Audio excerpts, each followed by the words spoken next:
We are very happy, and a great thing is happening in this country. From the time our Honorable Prime Minister flagged off on the day of the Dandi March on 12th of March 1930, what has happened. So last March, he had flagged off the rally, and in fact, right from that time, we are celebrating Azadi Ka Amrit Mahotsav, and this will be about 75 weeks by the time we complete 15th of August 2022. And in this Mahotsav, at least in IIT Kharagpur, several webinars are going on, because the government of India wanted that we have to continue these things in order to really celebrate the Azadi in various forms, in different departments, schools, centers, so that people know and people understand what is the importance of this Azadi Ka Amrit Mahotsav. What was this, the Azadi which actually we got? People do not know how we got it. In fact, now people have no idea of the troubles and the pains which people had in those times, the martyrs. And this particular institute, already 2 martyrs at this place also. And we are supposed to be the first IIT which has come out of the Agri detention camp, in which 2 of our martyrs, Santosh Mitra and I'm forgetting the name of Sengupta. I think Tarkeshwar Sengupta, sorry. And just the other day, a rally from Shillong to Delhi was going, and they had visited. They were asked to visit IIT Kharagpur and pay homage to these 2 martyrs. So I can tell you that we are very happy that for this particular webinar, which is organized by the Department of Agriculture and Food Engineering by Professor Banerjee and her group, we have one of our distinguished alumnus and very renowned person in his field, Mr. Nirmal K. Bhardwaj, a very brilliant person and a very elaborate speaker, and he's also managing director of Resurgent and Resurgent Technologies, Bangalore.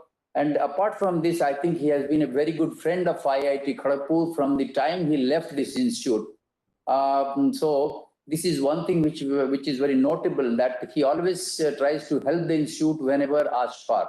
And in fact, in the ABIC, which is there with us, the foundation, because of the NABARD which we have got, and I can tell you that this has a great, you could say that contribution of Mr. Bhardwaj. I think had he not be there, I think we would not have got the money from NABARD, because he leveraged his friendship with the lead and DMD, and we could get. Of course, there is a credential of the project as well, but I think we should not take away the credit of our very beloved Nirmal K. Bhardwaj. And we are very happy that Bhardwaj, you have agreed this time, although we would have loved to see you here and talk to in front of us. But the pandemic has created such a thing that we are not in a position to meet, but hopefully within next 3 to 4 months, we will be in a position to meet. And we would like to hear you. I'm sure that many of our friends who are there on the link which has been given to YouTube as well, possibly, and the many friends, students, faculty members who are listening, I think they will be benefited because of your talk, which you have chosen as a perspective on agri and food sector in India. It is very much relevant in today's concerns and in the perspective of what is happening in the country today.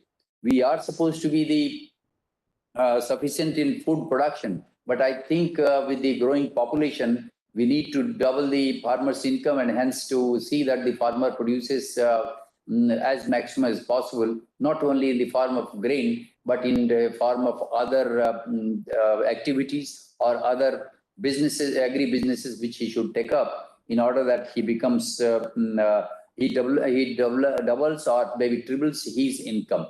And for that, in fact, the whole country, many of the people who are working in different other branches are also coming up with technologies which will help us in multiplying or in enhancing the production of various crops, whether you are talking of the crops of cereal crops, fruit crops, vegetable crops, or plantation crops. I think there has to be a multi-pronged approach. Then only our country will be something of the order of what we are expecting to be Atmanirbhar in the years to come, and it will be a Biswaguru, which it was supposed to be some hundred thousands of years back. So with this, I think I welcome all people who are here. I can see my faculty friends, my students, and other who are joined this link from wherever in this part of the country or abroad. I welcome each one of you. And I also welcome Sri Nirmal K. Bhardwaj ji for his lecture on a perspective on agri and food sector in India. Thank you very much. Best of luck. Thank you. I wish to thank, Yes, Mr. Bhardwaj, if you can continue. Right. Thank you. Thank you. Thank you, Professor Tiwari. Thank you. Okay. Good evening. I'll be here for up to another 8 minutes, Bhardwaj ji. So I would love to hear you for another 8 minutes. Then I'll go. Okay, please. Thank you. Good evening. I'm very grateful to Dr. V.K. Tiwari, who is the Honorable Director of the Institute and also my senior alumnus from the same department. I'm so grateful to him that not only he is spearheading the Institute at present times, but ever since I have known, while even on the campus, he was my 2-year senior, and I've always seen him very energetic, a thorough academician, and I have seen him during the several decades, and something as recent as 2016, when I was part of his team, we set up one of the international seminar and a 3-day program called Emerging Technologies in Agricultural Engineering. That book of the deliberations of that particular conference, his own authored book in Precision Agriculture, adorns my library, and I refer it from time to time. Professor Tiwari, personally, I have seen him. I have never seen him being reluctant or losing any time in any initiative, and I think we are blessed that we have somebody like Professor Tiwari, who has given all his life on the IIT campus till date, and I think he's doing a great job, and we all here are there to support him in whichever way possible. His mention about NABARD is just a one step in that direction. We have a lot of other things to do together, and that would benefit the institution in a much bigger way. And Agri and Food Engineering will also be in the center stage, not only in the institute, but also even on the national arena. In this context, I will just take a minute or two to first tell you the stage as to how relevant has been my experience in agri and food. I spent 7 to 8 years of my initial career when I worked with Tata Group. And I worked at that time in agro-industrial products division. And during my stint with Tata Group, I had traveled closer to 90% districts and taluk headquarters of this country, except for the northeastern states. So I can tell you that I almost can smell the soil in each district and each town as it exists. Thereafter, I also had an opportunity to spend time in Europe, US, and in Africa. And among the many things that I was doing, I was in one way or the other linked with agriculture, international trade, even aquaculture, and so on and so forth.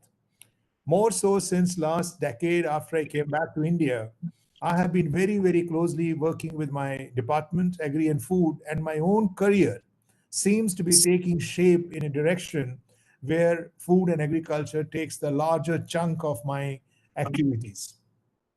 I must tell you right away that we will be inviting Professor Tiwari to launch a book, which will be, Professor Tiwari will be the chief guest, And the name of the book is A Comprehensive Approach in Increasing Yield and Quality in Coffee. And I'm happy to tell you that this 150-page document that we have put together is written by me along with the 4 students of our very department who've been interns with us. So the point I'm trying to make to you is that my interaction with the faculty and students is at multiple levels, and therefore we would continue to work together. Talking about today's topic, a perspective on food and agriculture in India, I have some very broad takeaways. 2050, the projected population in India is 1.7 billion people, and our food demand is going to increase by 70%. We are also going to be the world's most populated country by 2050. While this is true, it is also very sad that 1/4 of the world hunger is also in India. 195 million people go hungry all the time. It shows how critical is our agri and food sector in India. What is also very important is that the National Food Security Mission that we have today is examining how was agricultural sector in 1947 and how is it today. In 1947, the GDP contribution of agri and food was to the tune of 54%. And in 2017, it is down to 13%. Obviously, great deal has been achieved, but at the same time, yet lot needs to be done. There is an absolutely no better occasion than celebrating 75 years of our independence, Azadi Ka Amrit. And believe you me, what we have achieved in 75 years is very, very commendable. But in as much as we have covered a long journey, we still have a long journey to go ahead. As I see this, our per capita food grain per year in 1951 was around 144 kgs per year. It jumped in 1971 to 175 kgs per year. But since the last 50 years, we've been stagnant in terms of the per capita food grain availability on per year basis. The reason being, whatever food grain production increase has taken place in the last 50 years has been usurped by the increase in the population in the country. So no matter how much more of food grain are we producing, it is just sufficient for the increasing population. It is also very important to say that while the food grain production which has increased is predominantly in wheat and rice, whereas we still fall short in a lot of nutritious food which comes from pulses, cereals, and millets. So being food grain sufficient does not imply that we are nutritionally sufficient. So there is a huge gap in terms of producing the food grain, which is enough for us to keep filled up in terms of our food requirements. But equally important is to have a nutritious food. Our Honorable Prime Minister, which I'm very proud, at least in our lifetime, we have a leader of the country who has really catalyzed the processes on many fronts. We are very privileged that on 28th of February 2016, he came up with a mission of doubling income of the farmers in the country in a very quick and a time-bound manner. I think this was very appropriate and most urgently called for. When we look at some kind of a document of a property and things like that, and on top of that, they will charge you 8, 9, 10, 11%. As a business owner, for the money that you're investing or you're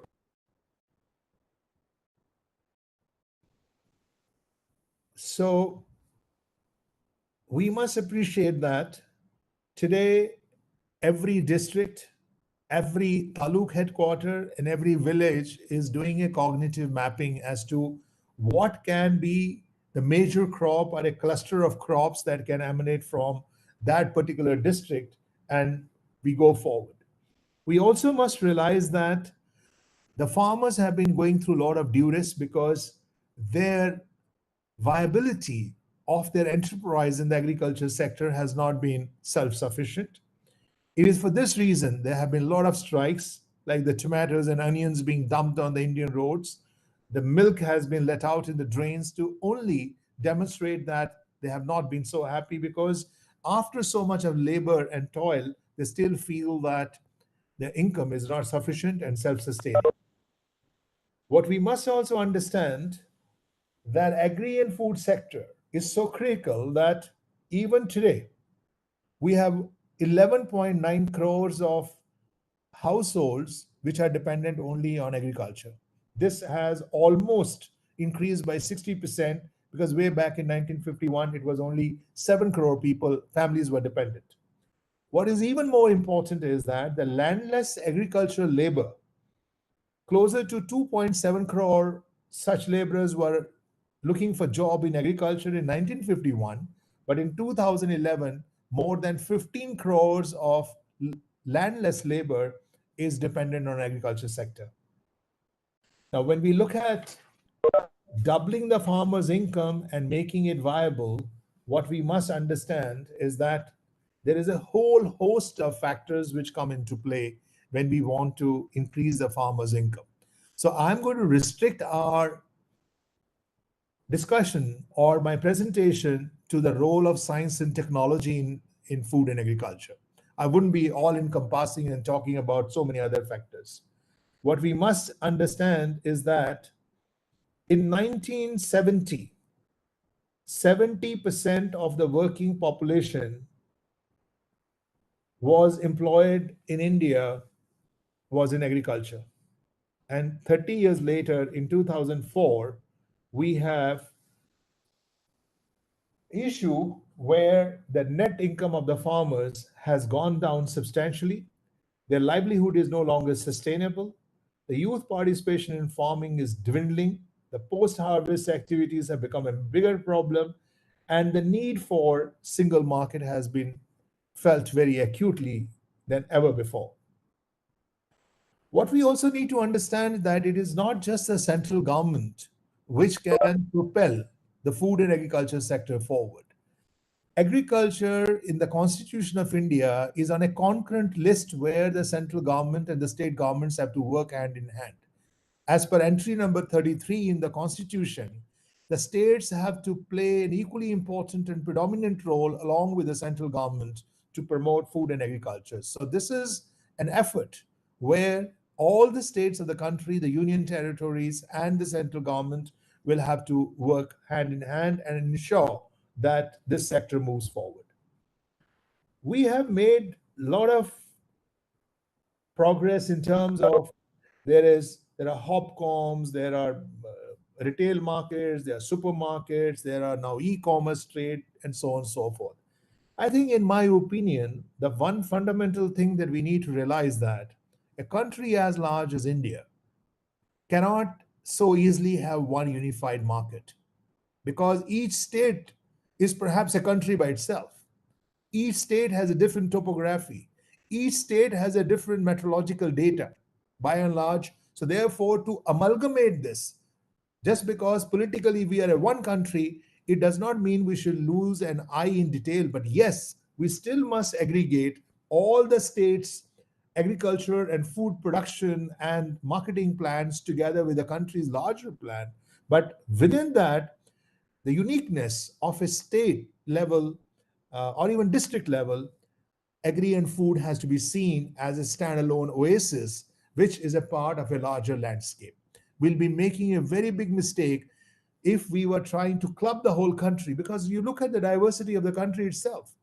Like in Tamil Nadu, you have paddy, in Punjab, you have wheat, you have in northeastern states, maybe you have turmeric, you look at Deccan Plateau, maybe you have plantations. So we are a very large and diverse continent, and therefore unification of the one market should not be oblivious to the fact that each crop, each commodity in agriculture sector has its unique requirements, starting from what type of soil you need, what type of inputs you need, what type of value additions you need, and how you're going to market it in India and abroad. So there are very, very unique stories about each and every commodity, which we must not be oblivious to. I also would like to say that when, as agriculture scientists and technologists, we proffer various solutions of how to increase our productivity and how to reduce our cost, it's very important to see where we are. In paddy, our India's average production is 3,576 kg per hectare. We are below world's average, which is at 4,546. And the highest in China, it is 6,832 kgs per hectare. So we are half the level, which is the world's highest. Same is the story in wheat. Germany, for instance, produces 8,634 kgs per hectare, where India is still at 3,144. But of course, we have now inched on a world's average, but we have a long way to still go to be the number one.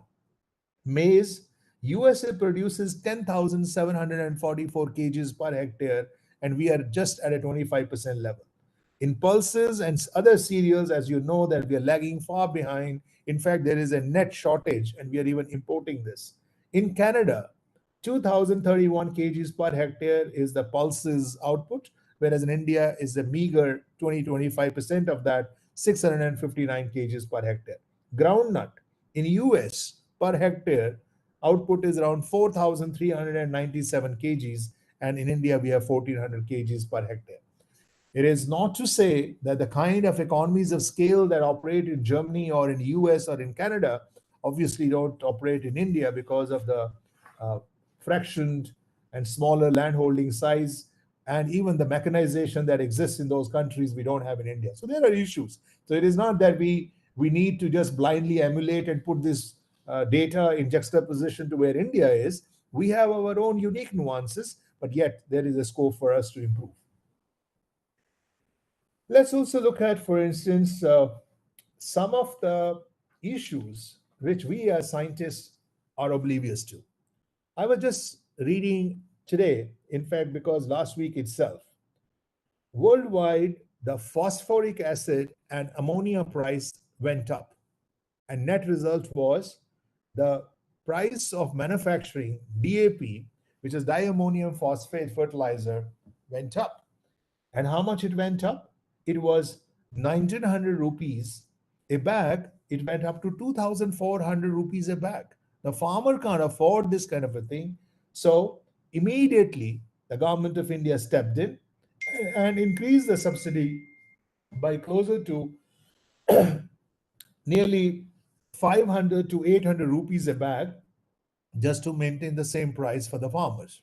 Now, this kind of money, excuse me, that government of India has been pumping in is very, very large. Today, for us to have chemical fertilizer being available to the farmers at a fixed price or at a reasonable price, government of India pumps in subsidy of 80,000 crores. I was just asking myself a question. Is there a substitute for DAP fertilizer?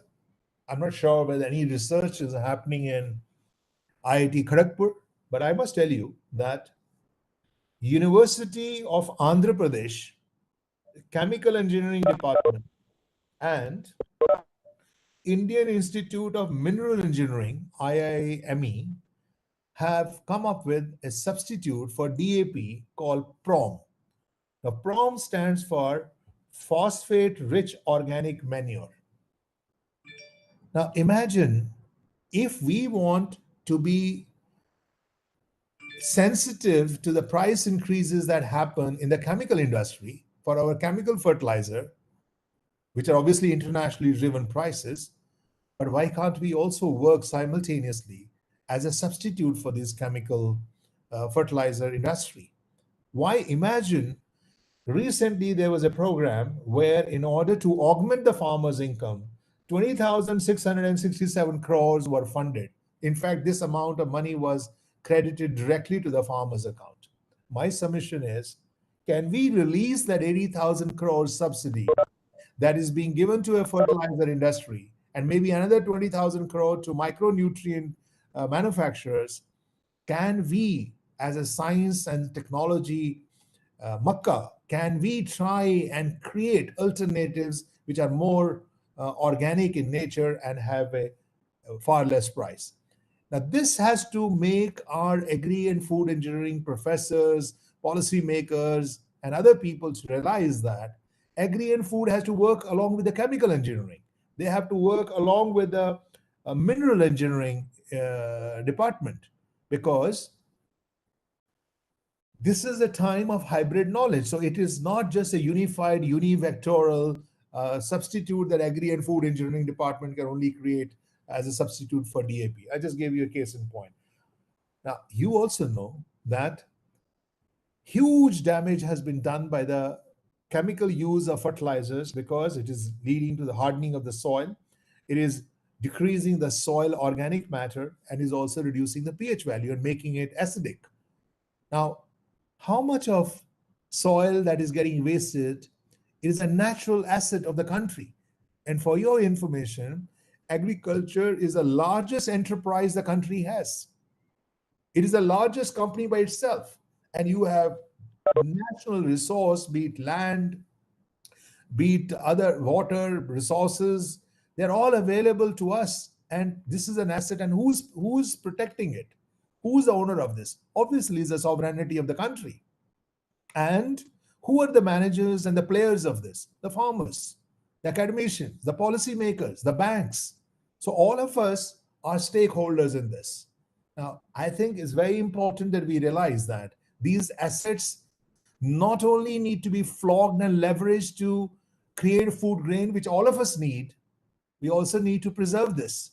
We also need to make sure this is sustainable for our generations to come. This cannot be destroyed. I was just doing a recent study and I found that the carbon, okay, first let me tell you, 24 billion tons of a fertile soil is getting lost in erosion itself. You know that on the crust of an earth, how long it takes for the soil to be formed, how slow is it a process, right?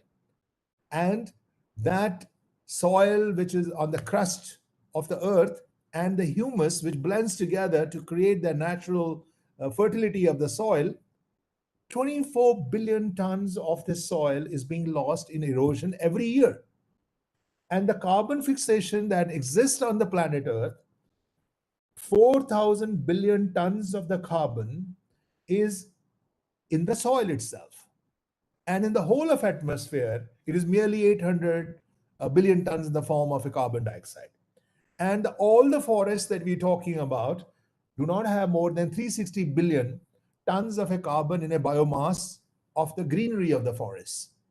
So we as agricultural engineers and scientists who know the wherewithals and means how to preserve our soil, in this planet, 24 billion tons of a fertile soil is being lost. Now we realize how important it is for us to follow practices of soil and water conservation, the one department that exists there. We are the people who have to preserve in India that our loss of the fertile soil by way of erosion itself has to be curtailed.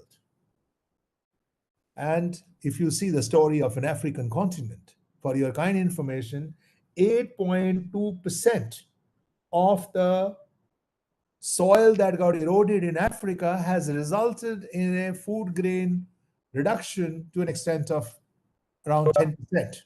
So if we are going to not protect the natural assets which we have, which is non-renewable geosource, is a non-renewable geosource because the soil of which we are the custodians has happened after thousands of years of evolution of the earth.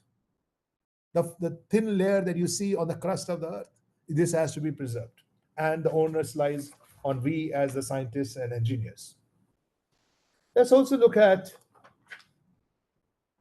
many a time we talk about that I'm doing this, I've done this research. I have a big challenge for the academicians in the field of agri and food. I want to just ask you, when you do research and when you do a pilot project, I really want to see that how many professors themselves have created how many acres of an oasis where their experimentation and whatever they have written is implemented. Let me give you an example. An engineer learns engineering and goes and produces a car, and the car runs on the road and you drive it. An aeronautical engineer studies aeronautical engineering and goes and creates a Boeing and you see plane flying. You see a doctor, you become a doctor. Even when you're studying medicine, you go to the operation theater and you see somebody's heart being operated there. So you become a cardiologist. I have a big problem with academicians, and that is this. Whatever time you spend in scientifically analyzing, doing your pilot project, your concept of the proof and the thesis that you create and international papers that you write, I want you to find the agri-rural entrepreneurs and choose a particular place, whether it is in a village or a town or a district or wherever. Please go and demonstrate whatever you are saying. And how does it help and who does it help? Does it increase yield? Does it provide a substitute for my inputs? Does it help me not to lose the various factors of production that I have, be it water conservation, be it soil conservation, be it avoiding erosion, and so on and so forth? How does it help and how does it help? Unless that is done, we will all remain in silos. At the end of the day, if agriculture is one of the largest enterprise, then it must have to have a P&L account. Thankfully, the sovereignty of the country has given you this asset for which we didn't invest, because we have this land, which is our motherland, the country. Country has states and we are the custodians of the land. So we got this asset, which we are flogging day in and day out, year after year, to take the yield out of it. But my question is, neither the people and the stakeholders who are involved are happy, because they are not the richest people. They are not even self-sustaining. On the other hand, the people who are taking subsidy for us to run these enterprises are spoiling this whole geo asset, which is owned by the sovereignty of this country and under the care of agrarian society. I think what we must realize is that this pandemic taught us what it means when you can't breathe, right? Every time we put a mask on our face and our nose, we realize that how tough it was, right? It almost has perhaps changed our structure of the brain and body itself, which we will realize in the generations to come. Imagine if you don't have food. I do not believe is about kapda and makan. If there's no makan, you can go to caves, fine. Kapda also I don't need. We'll manage. We'll wrap ourselves with whatever we can. But without air and food, you can't survive, right? So why are we so callous in not caring for this asset? We have a huge natural capital investment in the land which we have, and we must preserve. And the people who are feeding us, and let me tell you, sometimes the price of petrol goes up, we all start crying. But when the government of India gives 80,000 crores to continue to produce the chemical fertilizers on which our yield depends and feeds us, we don't take cognizance of that and we don't clap. Why? We must. We as scientists and engineers are failing. Can we make our agri and food is not making profit? And what happens when a company doesn't make a profit? When a company doesn't make a profit, it goes for a bankruptcy. Is Indian food and agriculture bankrupt to an extent of 1 lakh crores of rupees, which Indian government is giving a subsidy? When will we as scientists and engineers will absolve this sector or our agricultural enterprise away from this subsidy? Subsidy is making our business unviable. So imagine if you unleash this 100,000 crores, come up with, instead of DAP, you come up with a PROM or whatever other substitutes you have. We have failed in creating substitutes. So we must create the substitutes. Whichever are we have to plug our costs. And at the same time, another thing I notice is that an agriculture sector is so fragmented that farmer will produce, one broker will come and take his produce, he will go and pass on the hands to other people, and everybody who's a broker in the deal is making money except for the farmer, who gets his transfer price, what we call as a MSP now, the minimum support price. Why should farmer have a minimum support price? Why can't he have a maximum support price? Why can't he have the highest price that is possible for his commodity? Why can't he have that? So, yes, he cannot have that because since it's a need and a necessity, and farmer does not have a wherewithal and does not have a lobby as large as that, so he can't hoard the goods. So he can't work like a trader. But where is the rural entrepreneurship? We have so many agricultural universities, we have so many forestry colleges, we have so many plantation institutions, but all these people want employment where? In one of the curtain glass companies in one of the urban centers. Why? Have you analyzed this? The reason is there seems to be a glamour to have a Mac computer and do a coding and sit in an air conditioning office. Till very recently, when pandemic told that you should not even put your ACs on because you should not breathe the same air because the bacteria is more and you could get infected. So look at the nature's own checks and balances. 80% of the companies have told that go and work from home. Now tell me one good reason. Why can't you live in a village, have your Wi-Fi connectivity? In the morning, you go and work, grow vegetables and fruits and whatever. In the afternoon, you go and do your coding. Who's stopping you? In doubling farmers' income, one of the key things that have been talked about is that the farmer can have a farm income and non-farm income. So what is the non-farm? What is this non-farm income? To my mind, this non-farm income is not just to do some cattle grazing and put a dairy also and limit within that agriculture and dairy and fisheries because that is a different segment. No. To my mind, and this is what I'm working on, imagine if I give you 10,000 square feet of a land in Andhra Pradesh, 200 kilometers away from, say, Bangalore, and put one pota cabin or a small little place where you operate and make sure that it is having a proper Wi-Fi connectivity. And if you are a farmer, tell me you have your house problem solved. You have a piece of land of 10,000 square feet of a land on which your farmhouse is created. Why can't you still be an employee of TCS or Infosys? Where is this dichotomy which has come about that I can't live in the land, I can't live far away from the city, and I can't still be very swanky tech guy? Who created this? Is our own psyche. We have to demolish this psyche. I know of so many IITians, running into hundreds of them. What they do in Bangalore, they will work on Monday to Friday, and Friday they will go to their plantation in tea, coffee, or whatever else they do, or do arkanut. This is what we need to realize. So the tech, the entrepreneurship, the getting best out of the small piece of land and doing all that is being preached in our papers has to be implemented by the brilliant and the most intelligent people and take pride in the fact that we are self-sustaining. Don't make agriculture sustainable, make yourself sustainable. And it is a luxury, what we call in management a system of slack. We have so much of a surplus land which is not optimized. We are not getting the yields which have to be extracted out of that small per square feet of a land, not in acres of land or in hectares of land. I was speaking to some of the architects in New York, and they're talking about today's time, hydroponics and what you have that in the balconies in the New York of your house and apartment, you should create enough vegetables to sustain your family. And here we are in India, every time you go away from the urban center, as long as the real estate development is happening, everything is fine. All curtain glass, tall buildings, apartments, and everything. People are willing to take upon themselves loans which they will not be able to settle in their lifetime. But they are not willing to go even just 1 hour drive away from the city and live in that village. Why? Mindset.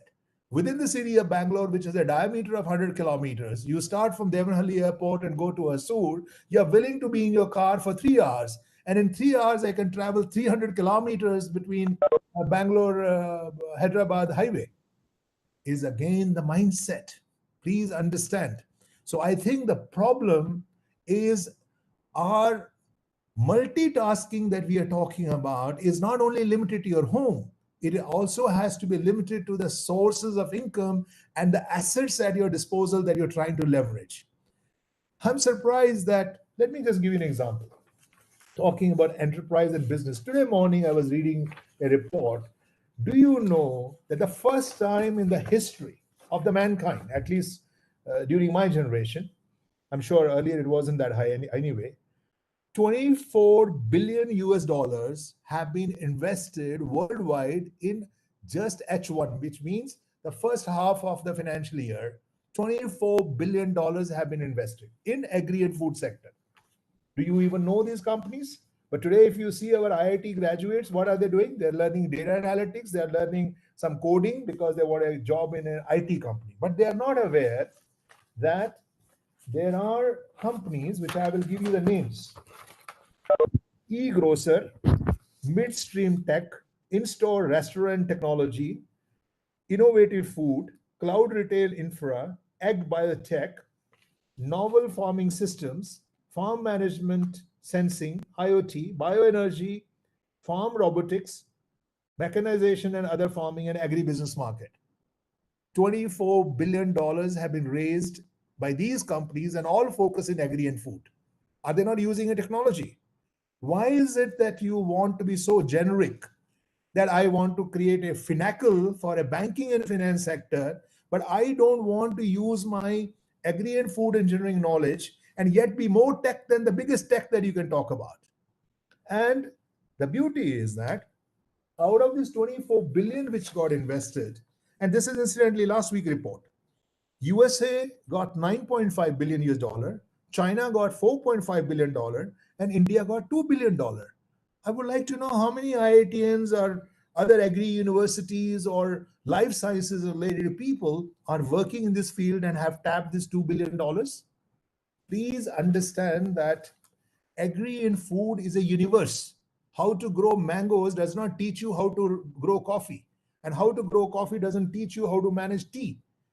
You have a wide spectrum of clusters, and each of these clusters you can spend your lifetime and yet learn very minuscule stuff out of that. It is not a generic knowledge. Like if I know Java, I can do coding across the sectors. In agriculture, there is a generic knowledge, of course, but beyond generic knowledge, you also need a domain expertise. Like each of these companies in IT sector you look at, they will hire software engineers, but they will create a product like Finacle, which is used in banking sector. Similarly, in agri and food, we must have a generic knowledge, but within that, we have to have an expertise. So the point I'm trying to make to you is, a lot is being talked about, many cliches, integrated pest management, which we use as IPM. We talk about integrated nutrient management, INM, integrated disease management, which is called IDM. But I want to know, can I please go and visit this farm where this is? Which scientists are working there? Who is doing the work? Conceptual framework cannot remain on paper. It has to be translated on ground. It has to be tangibly demonstrated. It can't just remain an intellectual exercise to flow in the printouts and software and your PPTX presentations. No. I think the time has come. In fact, I am expounding today. In fact, if you ask me, somebody like me who's been in the project management, is an agri food engineer, I am today telling to all my friends, why should you invest 1.5 crore of rupees in a 3-bedroom pigeonhole in Bangalore or in Bombay in a real estate? Why? Why can't you go on the outskirts of it, continue to float your top tech company that you can ever think of, but at the same time live in a farmhouse? Maybe with a 1.5 crores of rupees, you can have 200 acres of a mango garden for all I care. So I think I must tell you that that wave is catching on. 10 years down the line, you will find the people who are big tech guys are also growing pomegranates in the rural areas. They're also managing plantations. They're also managing other vegetables and fruits. So I think this dichotomy that has existed, oh, my branch is not good, I have to do this, I have to do that. Please appreciate, I just gave an example, to find a substitute of DAP itself, you need a mineral engineer, you need a chemical engineer, and you need an agri-food engineer. Then only you can release the sufferance of the farmers to invest so much money in that chemical fertilizer industry in which the government itself is draining 80,000 crores of rupees. We should close that off because that is petroleum linked, right? In fact, when I was reading this, I had to remember my H3PO4 formula, the phosphoric acid, right? So, but where is PROM? I have not taught PROM. We should. Are we implementing it? Is there any research happening that PROM is a substitute for DAP? Please give it to me. I'll buy it and I'll give it to the areas where I work, right? So having said this, other major area that I find is missing in agriculture is value addition. Look at it. Have you ever bought a leaflet of a Patanjali? Somebody has done such nice cognitive mapping, what raw material is grown, what medicinal plant is there, what biological positive differeces make, what is the efficacy of the medicine you take, and then they tell you, keep away from all these chemical or biomolecules, etc. Whatever is coming from Mother Earth, please use that, and this has been used over decades. Makes a lot of sense. And look where the company is. Nobody talks about that company's valuation. And when did it start? Not very long ago, right? We all know this. I was sitting with one day a scientist in Paris a few years ago. And at that time, I was overseeing one of the largest fisheries companies operating in the West Africa. I had 48 deep sea fishing trawlers, and we were catching these prawns, which used to go under the name of a tropical prime in Amsterdam and then get distributed to whole of Europe. This friend of mine tells me, sir, what do you do with the shells of the prawn? I said, we just dispose it off. He said, no. It has a cellulose. And I said, what do you do with this? He said, if you take this shell of the prawn, you can do a certain chemical processing. There is a IPRS out there, and then you can produce a chemical called chitosan. And chitosan is a $4 billion trade, which is used in the cosmetic industry in Paris itself. So you imagine the shells of a prawn, if processed, can extract chitosan, and chitosan is an ingredient to all these, various kind of cosmetic products that you see that. I don't need to name them, right? So what we did, we gave them several container loads of that particular shell, and we tied up with an Indian company called Castle Rock Fisheries and set up in Porbandar a chitosan plant, and the scientist that I was talking to in Paris was made the head of that. And that chitosan which was extracted was imported back into Paris. Now, is that not aquaculture or fisheries? It is.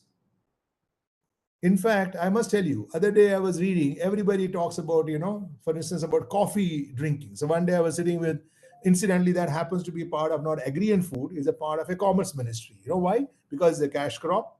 And during 1990s, we had a severe shortage of foreign exchange, and therefore it was very highly protected industry because it was being exported and a lot of foreign exchange was coming from there. One single pest called stem borer has destroyed the complete Arabica in this country. 70% of what Britishers left behind has been destroyed in the last 75 years because we have not been able to find how to deal with a stem borer who attacks the plant. And India, which was known for its coffee because of Arabica, moved away from Arabica to Robusta because that is more pest resistant. So it's like saying, I don't have a solution how to protect my asset, so I will resort to something which can be taken care of by itself. That's a failure of a scientificism. That is a failure of a nation which must protect its asset. It's our duty to pass it on to our generations, right? But we have no Arabica. And not only that, after so many years of this production of this crop itself, we are still struggling. Some of the top Indian corporates, big names, do not produce more than 400 kgs per hectare. Whereas right under our nose in Brazil, the production is 1.2 tons per hectare. So which level should I see? So I think all we are looking forward to is a big fusion of the intelligentsia. Now to start realizing that for you to be sustainable, your careers cannot be sustainable only by your skills. Your all life you study and then you seek a job and hope to buy an asset which you want to sustain. And I'm saying that right under your nose, the needs that you have, and one of the paramount ones is the food. At least you become sustainable from food itself. How many of us have any smallest piece of land where all our needs can be taken care of? That can we start with that process? No, we want to earn money in a common denominator in dollars, and then I want to go to the rest of the world and buy it. Fine. But who told you that agriculture itself does not earn green bucks? Look at the commodity exchanges. Look at MCX and CDEX in India itself. 59,000 and odd is the today Sensex jumping. Just April, it was only 33,000. How do you know that today, if the phosphoric acid has become so very expensive that the DAP price has gone up by 60 to 70%, where is DAP coming from? Where is phosphoric acid coming from? And are you trying to say that in this very country, are you not importing pulses? Are they not linked with the international prices? If government of India today withdraws 80,000 crores of rupees of a subsidy to the chemical fertilizers, the whole agriculture will get into the red. Farmers will stop producing anything. You will stop getting even maybe the tomatoes and potatoes. So please don't underestimate that something given to you is free, and we will talk. The onus lies on us jointly and severally to make sure that we ourselves, the country can only become sustainable if each household is sustainable. And household is sustainable if all the members of the household have resources at their disposal that it meets all their needs. That is what sustainability is. And to add on, you leave behind for the future generations to come to sustain that. That means the quality of asset is not deteriorating over a period of time. You can throw away a car after 15 years because put it into the salvage, but can you throw away the land after 15 years and say, look, now I'm done with it? No, this has to sustain several generations like the way we got it, right? As Homo sapien race, are we protecting it? And the world of discerning people, I must tell you, they are willing to pay the premium to the people who are protecting this Mother Earth. It is for this reason that the coffee produced by tribals in Odisha has much more value. The produce produced in Brahmgiri is now being sourced in Switzerland because the world has woken up that they don't want to deal with the people who are destroying this planet. There's a huge movement happening on that front. So sooner we wake up and protect this asset, better it will be. So I'm not saying that there's the time to come, whole host of technologies, be it IoT. Somebody was telling me that today you can put sensors in the soil and you can get a complete profile. Today you can do a hyperspectroscopy, and what our eyes cannot see, there are cameras which will give you different shades of green, and you can even project as to what kind of yield you will get and what kind of inputs you should spend. So the long and short of the whole story, ladies and gentlemen, that I have to present, I have a lot of work I've done, I studied, and thanks to you all because you wanted me to speak. In the process, if anybody has benefited, it's me myself, because I ended up reading so much, learning so much, and I'm saving my notes to maybe present it another day when I meet you or discuss in another forum. But takeaway from this is that agri and food is my basic necessity. And we all have an onus to protect this asset, which is a sovereign asset, which is a natural asset. And this asset is so precious that it will not only destroy us if we don't take care of it, it will also extinguish our future generations to come. Protect it, sustain it, monetize it, add value, and make it one of the most thriving and vibrant enterprise you can ever think of. And I have no doubt in my mind, farmers are not viable, not because they can't be viable. So-called seemingly the stakeholders in this particular process are the biggest businessmen who are taking away the farmer's share. If the farmer was to get a percentage of the last end product with the highest value add, farmer will be the richest man. That much I can tell you. So same way, it is just that Farmer does not have infrastructure. Farmer does not have rural entrepreneurs. Farmer does not have an access to put a container load and ship it to Germany directly. Imagine one fine day, if one of you go and start living with the tribals in Odisha and set up your company and say, this is a tribal owned coffee exporting company. I can guarantee you that you will not even have a kilo of a coffee left. The whole world will buy from you. You know why?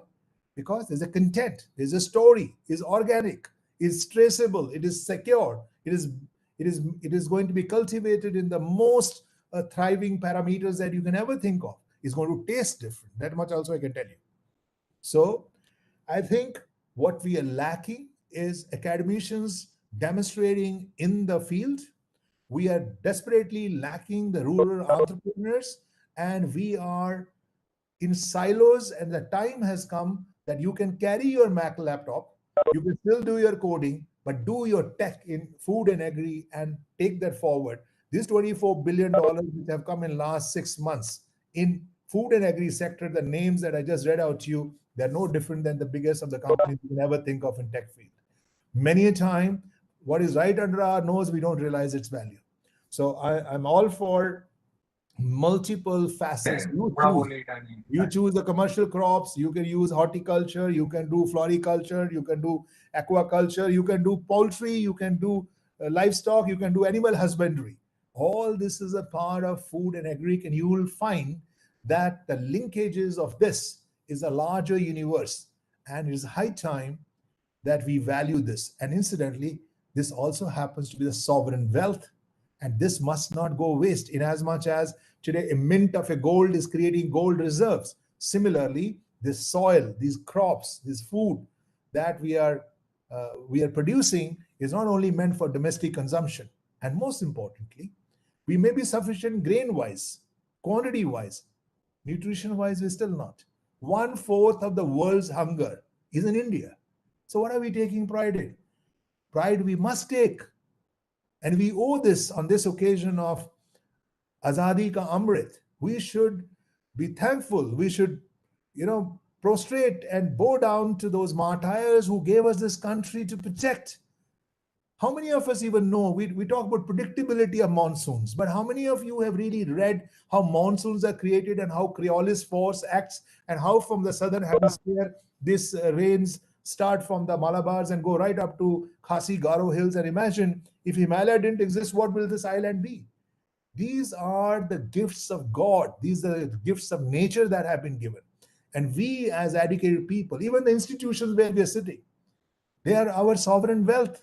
How much of money is being invested by the country in us? And are we not a larger family which has to protect this asset?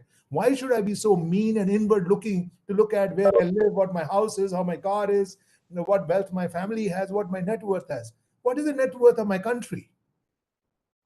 This is an asset. This is our common asset. This is our collective asset.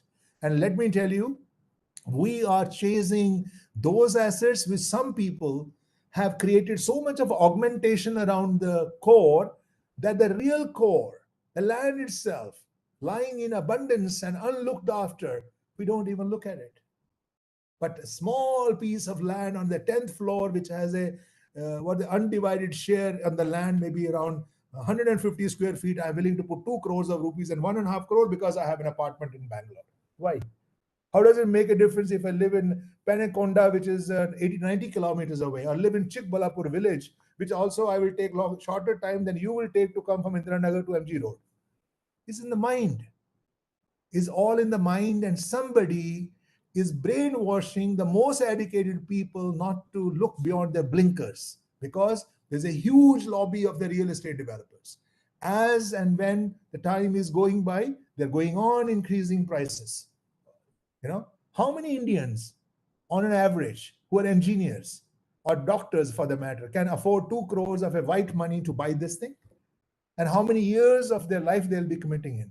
So why can't we all be farmers, have our own produce, invest in this thing? Imagine, instead of investing 2 crores in a 1 pigeonhole apartment in an urban center, go and live in a farmhouse. It's a beautiful life. You breathe fresh air. You still are a part of city. Live on a periphery of a city, but not in the heart of city in downtown.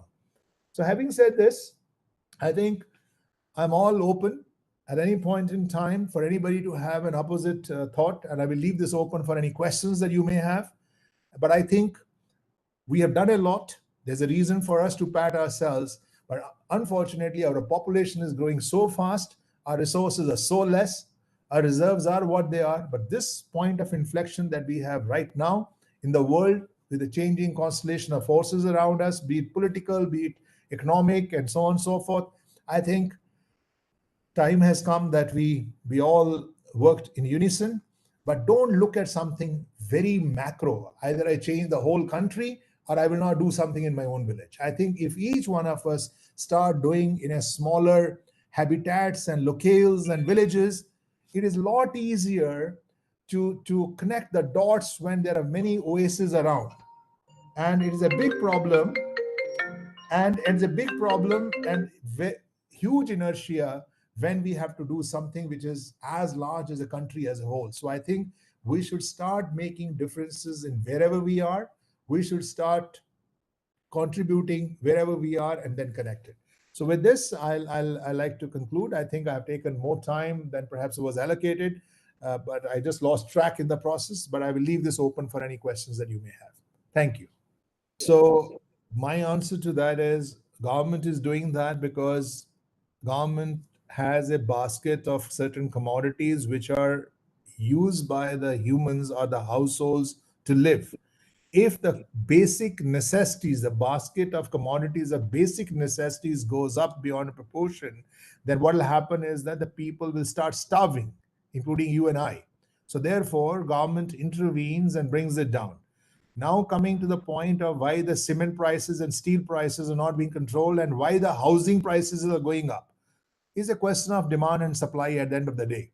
And what really happens is that there are factors which are controllable by us and there are factors which are not controllable. Like steel prices are international prices. Cement prices they're not produced only in India. Their cement is an open market, right? Similarly, when there is a more and more demand in the cities and urban centers, the cost is going up. Today, an acre of a land on 100 kilometers from Bangalore, I can give you at 20 lakhs of rupees an acre. But same land in Bangalore will cost you maybe 20 crores of an acre. So where is 20 crores and where is 20 lakhs? That determines why when there is a more demand. In fact, moment you start moving away from the urban centers, you will find that automatically the demand will go down. Do you know that today, after the pandemic, when 80% of the staff in IT companies now operating from their home, all the flats are lying empty, no takers. All the developers don't even have money to complete their projects. They're sweating. They've gone to the RERA and taken approvals to elongate their completion periods. So it's all about demand and supply. But as you earn more and more and start paying for these needs, because you determine what is the need for you. So it is a simple macroeconomics, demand and supply. If all the IT crowd, for instance, decides that you don't want to live in Bangalore, you want to live only 100 kilometers away from Mysore, Wayanad, Ooty and all that, and you will work from there, and once in a month you will come and report. Why you need to report? Are we reporting to each other physically now? When you have a client in US, you want to do video call. But when you are here in Bangalore, you want to come at 9 o'clock to the office and be there till 8 p.m. Who did determine these work practices and so on? People like you and I, somebody who thinks that knows HR. So I think something the pandemic has already disrupted, and more of it has to get disrupted by thinking originally and by demonstrating to people that your well-being lies in these routes and these paths, and not putting shackles around yourself and tying up your family and yourself. Today, look at a farmer. 60,000 rupees is a farm loan they get every year. They cannot even save 60,000 rupees. Do you know what is farmer's average income? I have a figure here, 6,300 rupees. That is the monthly revenue a farmer makes on an average. And 60,000 rupees that they take, their CIBIL score goes down. And when their CIBIL score goes down, no bank gives them any loan further. And then same money lenders go and say, okay, now I will give you money, but you pledge your land to me. That's how the farmers are losing their land. So I hope, Mr. Dinesh, that answers the question to an extent. Okay, sir, but I partially agree with that. What happened means, sir, now the tomato price is very less, but no government or no one is supporting that, sir. Sir, if the same farmer, you don't have farmers, government does not have to support tomato, but you have to understand tomato in the farm in Kolar is at X price, but the same tomato when is being delivered in Jayanagar, it is costing 2x. The farmer definitely, with the help definitely, of sir. people, Definitely, excuse sir. me, It is. 1 minute, sir. The farmer with the help of people like you and I have to create their own transportation and logistics to come where the source and sink has to be closely looped together. I can tell you today where I live, there are 3,000 apartments here. Do you know one lady comes here in a small truck? She spreads in our car park area 20 different types of vegetables, okay, and comes only twice a week, and more than 500 families buy from them. I won't be surprised if our monthly income is closer to 5 lakhs of rupees. Why and how?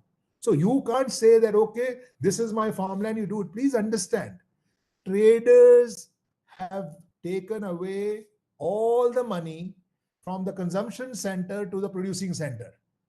Larger the link you create with the market, so the source and sink, source where you produce and sink where you consume, unless either there is a linkage or the same people read. I was speaking to a Putri Agro FPO, farmer producer organization in a place called Gonikoppal in Kurg district. Today has somebody like you sitting there, and more than 200 farmers have become members of it. Look at their life conditions. Their income not only has doubled but become 4 times. So you cannot say, what is government? Government is you and I. If you ask me personally, the political interventions which are happening to the farmers is the biggest problem. So educated people like you and I should free these interventions of some local gundas and other problem creators, because they are also not letting the farmers flourish. Please understand this. Yes, sir. I also worked as an FPO CEO, sir, already. There you are. So you know better than I know. So therefore, Yes, sir. I know very well. I'm asking that that is the main happening, sir. In where political intervention is there, for any subsidy will come, they will take. They don't give to real farmers. sir, the That is fact the problem. is, Okay, sir, sir. the fact is that our education, you know how to make an application, go to the bank, you know how money comes, you know how the markets are. I think the farmer has been languishing because people like you and I, this FPO concept which has come by, farmer themselves are a member. They are sitting on the board meeting, so they are not the traders meeting. So you are the landowner, you are the product owner, you are the seller. So where is the problem? So I think these kind of oases have to increase. I just give you an example. Have you ever seen mandis, wholesale mandis? Every district. Yes, sir. I had seen, sir. So if you see what happens at 3 a.m. in the morning before the day breaks at 4 a.m., people are sitting on top of a truck, and what are they saying? This truck is available with this product for this much money. They don't even open it. Bananas is this, mushroom from Manali is this, potatoes from Mysore is this. Who is deciding this price? And do you realize that the broker who stands on the top of a truck is taking 2% of the value of the produce? Why can't I and you go at 3 a.m. in the morning and become this thing? Because there is a union there, and there is a office bearer, there is a president there. So it's a nexus. So unless, but in e-commerce, if you create a platform and I want to get cut cabbage or say lettuce, is there any broker coming in between? No. I buy it from Big Basket. It is owned by Tatas today. So we need to create those e-commerce platforms. We need to create the rural entrepreneurship. We need to look at our small markets. We can't be all encompassing. Let the charity begin from home. Let it begin in the smallest area, then it will flourish and then it will multiply. I have seen the owner of Big Basket himself driving the truck 10 years ago. He lived in the same locality where I live. Big Basket. Today is taken over by Tata's. $1 billion company. How? How many of us are going to the farmer and sitting with the farmer? Why don't we buy a few trucks and bring those tomatoes and start distributing in various areas in the urban centers? Please understand, what is missing is action on ground. We are good in talking and writing on paper, but it takes a lot of energy, effort, time, resources, people management. And that's what we need to do. That's what I'm calling for. I have here, madam, I have here a report. This is the document which is existing on Ministry of Agriculture. They have even changed the name of Ministry of Agriculture. They call it Ministry of Agriculture, Cooperation and Farmers Welfare. That is a new name. There's a new name of Ministry of Agriculture. There Amit Shah is, 14 volumes of this. I would very strongly recommend that this 14 volumes be made as an integral part of our curriculum for our students to take some projects in these areas, Of course. because this is the latest, also where, I've been in business for the last 40 years, I understand. And, when I was sitting in a school of management, we have this marketing book written by Professor Philip Kotler. And there is a concept called core product and an augmented product. Like, to just give you an example, the toothpaste that we use, you'll be very surprised to know that toothpaste, the content of it is not even 15% of the value that we pay for it. Rest of all, it is the packing, how it looks, how much goes into advertising.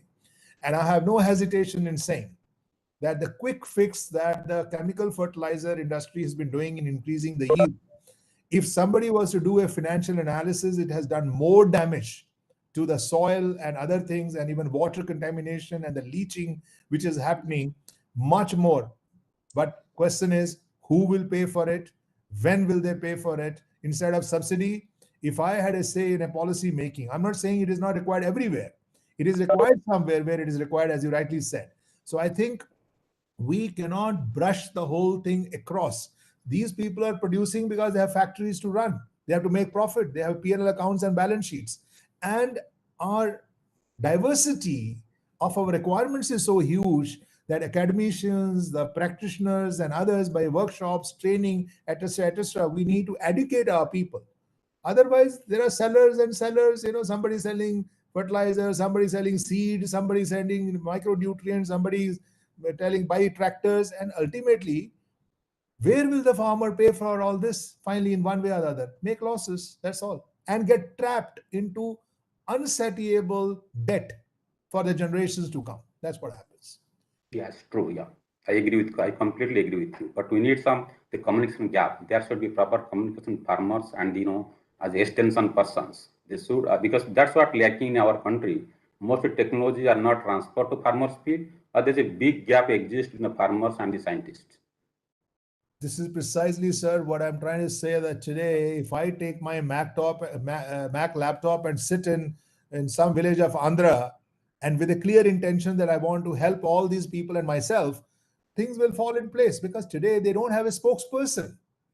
They need somebody who's a change maker, who's an ambassador of their cause. And that's where people like you and I will come in. A lot of educated people, once they permeate into the villages, away from the urban centers, this change will come about. And I think that is missing right now. Right. All so-called intelligentsia, educated professionals have segregated city and village. And I think we need to, city and village has to become a seamless continuity. The day that happens, everything will change, in my opinion. Just to give you an example, jute bags.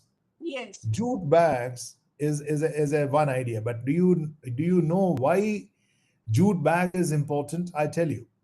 There was a time when I was in Africa, in a country called Nigeria, and I was having a ginning plant.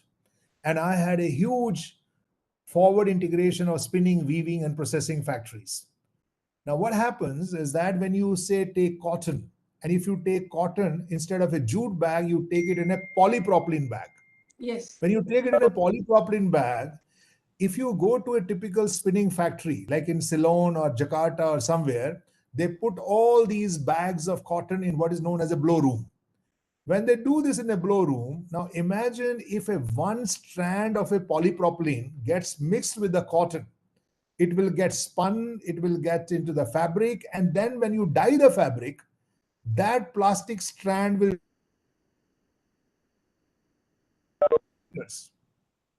Now, if you use polypropylene bag in a cotton industry, you will get millions of dollars of claims in the larger textile industry. So the jute bag, I personally have bought container loads of jute bags from Bangladesh, not from Calcutta, but from Bangladesh, because Bangladesh jute bags are even cheaper than what is produced in Calcutta, right? Yes. Yes. More than 50 container loads of jute bags brought into Africa and given to all our cotton pickers in the farm, because we didn't want them to use a polypropylene bag, because one bag getting into the blow room will lead to a huge claim to us. So likewise, like for instance, today in the tea industry in Munnar, we are using coconut coir to use what is known as a contour bunding. Jute can also be used. So jute, if it's compressed in a certain way, you can use it for a contour bunding in a tea industry, for instance. I would like to add up that jute, not only that jute bag, it is restricted. Jute is also used for sari preparation. Yes. In a very Yes. costly sari, jute fabrics have been used, and it is a very costly sari. Yes. So it has got lots of application. But why then that industries are not viable? This is a big question to me. That where is the bottleneck, and in which way one should go, or that R&D should be driven so that this jute industry will be one of the viable industry like many other crops that a cash crop based Fair enough. products. Yeah.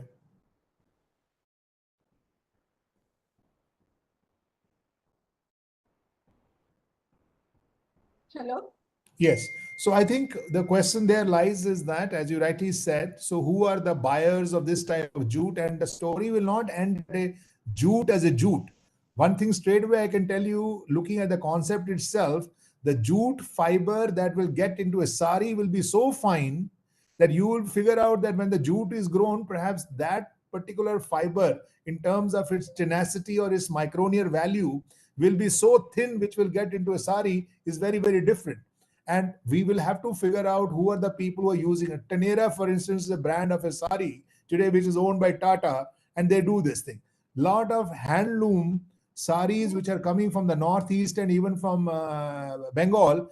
There are so many people who are marketing this in as a household marketing network.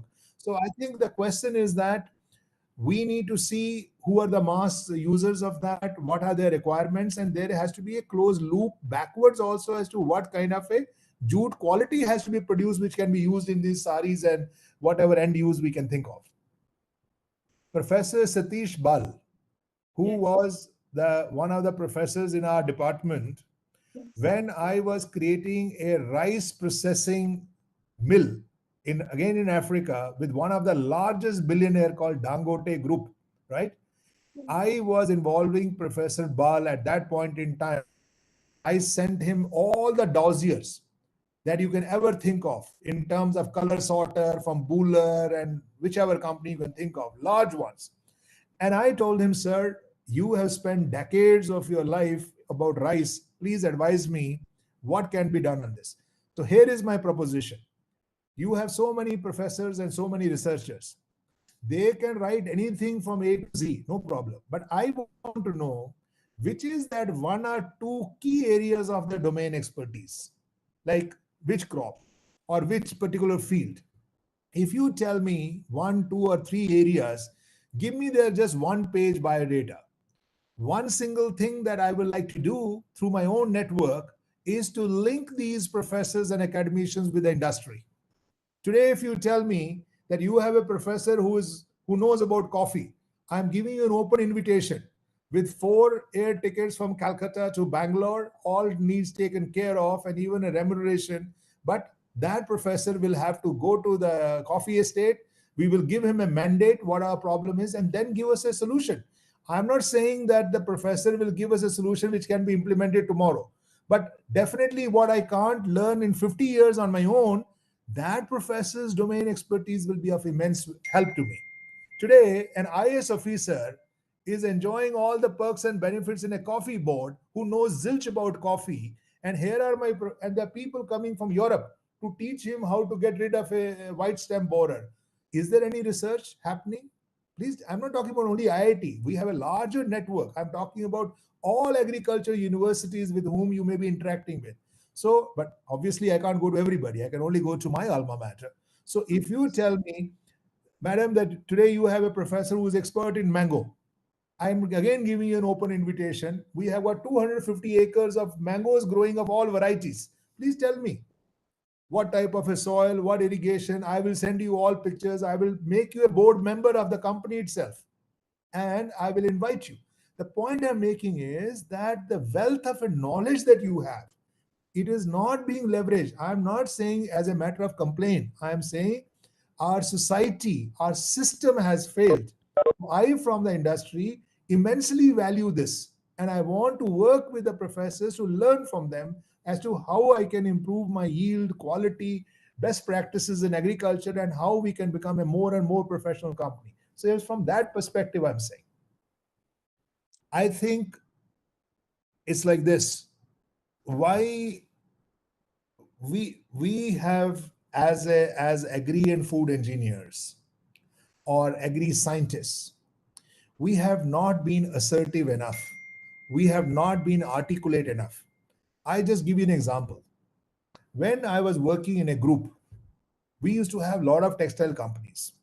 So I went for one of these factories which was using cotton and polyester and viscose.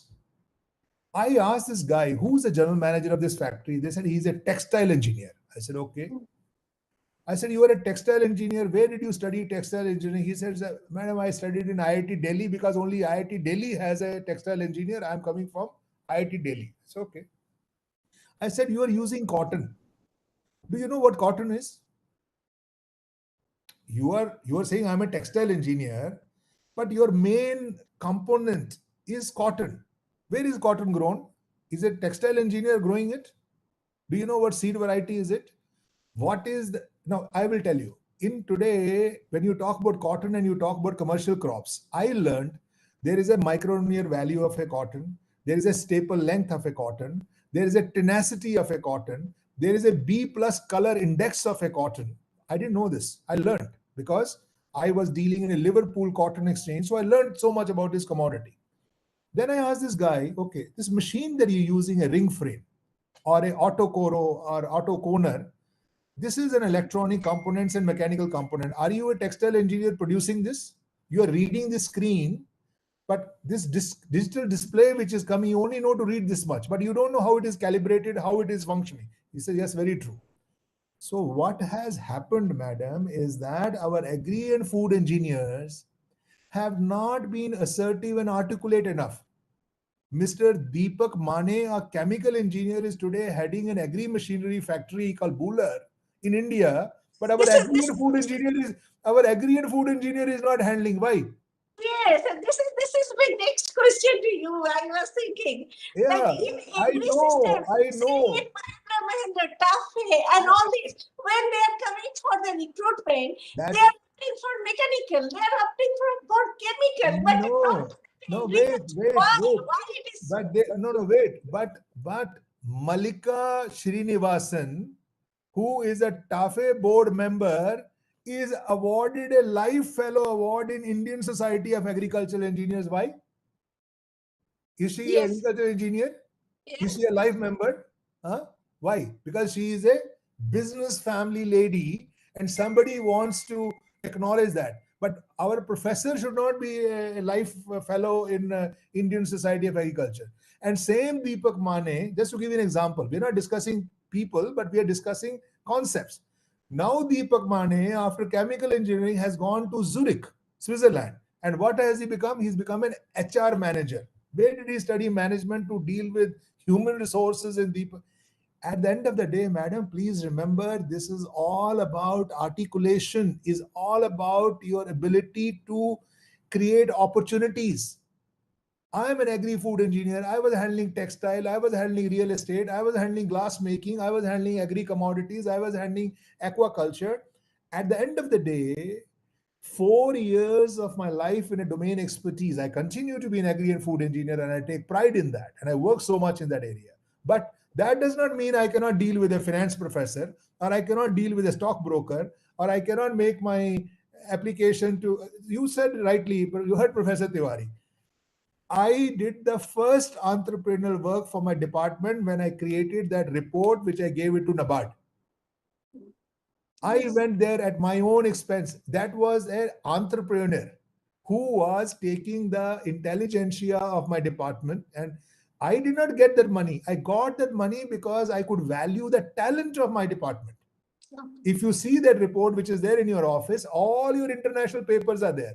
And I convinced the bar that why it is important for them to marry our department and set up this center. And you will see, potentially, you can create a corpus of 100 crores. All your professors will be busy day and night doing research. but you don't have any person who can articulate and take this entrepreneur. Everything is not a grant in ad to do only research. Do research which has a business value. That's what we need to do. And I think this is where people like me come in, and I definitely want to give my whole heart and mind to take this forward and set this as a precedence. So please don't get me wrong. I have immense respect and huge value. No, please. I want to say, let me tell you, I want to say that our professors and academicians should earn 5 times the earning what they earn in as by way of their salaries through consultancy. Today, look at the professors in IIMs, look at the professors in other universities, look at the professors in ISB. They come from today, a professor in America gets a salary of $120,000. I know this. In what way are my seniors, my faculty, my colleagues like your good self are any less? You are on par, if not better. Day before yesterday, I was speaking to Professor Mrinal Bhattacharya in University of Minnesota. He is my classmate. We are your students. You are our teacher. There is no difference. Whether it was 40 years ago or today, it is a stature, it is a chair you sit in. You are my teacher. I learned from you. And what I and he were discussing, he wants to give $100,000 to Agri and Food Engineering Department. How to give it? This is the next proposal. I will send you the mail. I will very soon set up a meeting with Professor Mrinal Bhattacharya and your good self and Professor Tiwari, and we will discuss this. He's coming here in January. I'll ask him to meet you. So we want to work with you, madam. And I sincerely believe that we who are your products of the department have to come back and pay back to our department. I want a lot of consultancy to come to you, a lot of new projects to come to you. I used to sit with Professor G.S. Sanyal where Arjun Malhotra set up the BLSA center. AC Pandya center has come up. I just received the message, right? So similarly, you people have architected our life, madam. We owe this to the department. We owe this to your stature, to your position. You are highly, highly valued to us. So I want to give this back from the industry.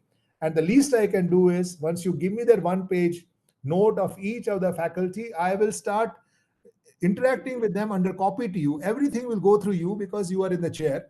And let's see what best we can do. That's what I'm saying. Yes. My last question. Yes, ma'am.